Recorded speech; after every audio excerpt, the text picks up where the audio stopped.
All right, for this next post, we're going to do a bit of a thought experiment, and you don't need to do sightless training to participate in it. You'll get something out of it either way, but if you know what sightless training is or you do it, you'll pick up on the connections a little bit more vividly.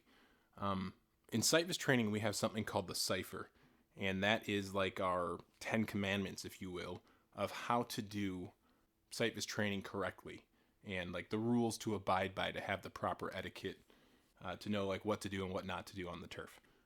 And so it starts off with the word or the phrase form first. And then the second one after that is competition second. And what that means is the way in which you do an exercise and the manner in which you perform the exercise is more important than the score that you get for doing those exercises. And there's a lot behind that statement, both in terms of Sisyphus and broadly in like philosophical terms that we're going to digest here and break down. Because when I think about what is form first, I first need to understand what form is. And I think that that's something we can think about together as a group as to what form is. And it's funny because I've always naturally been somebody who kind of daydreams and gets lost in thoughts about philosophical or metaphysical, theological type stuff. I mean, look at the name Sisyphus training itself. It comes from Greek mythology, and it's got a lot of symbolism, and the workout has a lot of allegorical things baked into it. So that's kind of evidence of that. But ironically, I see that exactly coming out in my son too. He's got the same kind of way of thinking in bigger, broader terms. So it's kind of funny. Ironically, he's studying like ancient Greece right now, and I was reading to him some stories from a book recently. And you know, in ancient Greece and in Rome, that's when like, you know, philosophy really got started, and just like the thought of thinking. And that was one of like the first civilizations that we attribute to really kind of having this mind shift, having this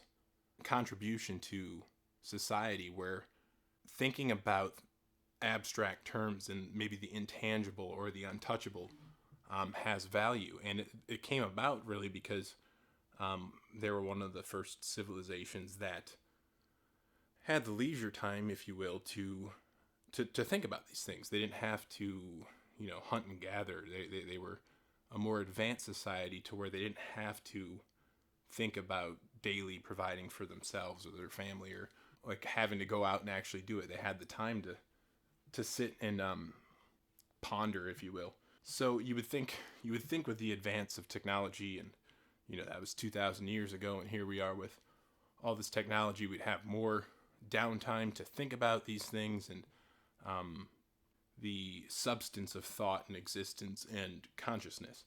But along with the advent of technology and all these avenues of information and whatnot, we've also had more ways to distract ourselves from those thoughts. And certainly not everybody wants to go down those, you know, those corridors of your consciousness. But I think we're at a time right now where the entire world is forced to, if not have the opportunity to think about these things, if not out of the sense of wanting to, but the maybe sheer boredom of being self-quarantined or looking for something to do. So I've got a thought experiment here that will give you something to think about the next 24 hours. And it'll help kind of prove my philosophy of to what form is, why it's important, and how you can implement a form-first mentality the next time you come to the turf, and then take that mentality with you off the turf as kind of a North Star for following your thoughts and intuition and learning about yourself and how you respond to your environment. So what I want you to do on a piece of paper or whiteboard or scratch piece of paper, whatever it is you want to do, write down the word form. And if you do Cyphus training, you'll know what I'm asking of you. I want you to define what form is to you. I guess if you've never done Cyphus, I can just explain like the base definition. It's the act of doing an exercise in Cyphus training. It's the personal trainer, or what we call a pro, telling you this is the movement you're supposed to do for this exercise and how to do it. Okay, so I'll just leave it at that. But if you're someone who does Cyphus training, I want to hear your opinion of what form is at its base level, maybe what correct form is, or your philosophy, like whatever it is, a synonym, or like something that you think of what form is to you. Okay? And then on the other side of the sheet, write the word how. And this is where anybody can really chime in, is define the word how. That's where like kind of like the ancient Greece philosophers kind of come into play here. It's a very, very intangible, abstract thought to think about what the word how is and how to describe that.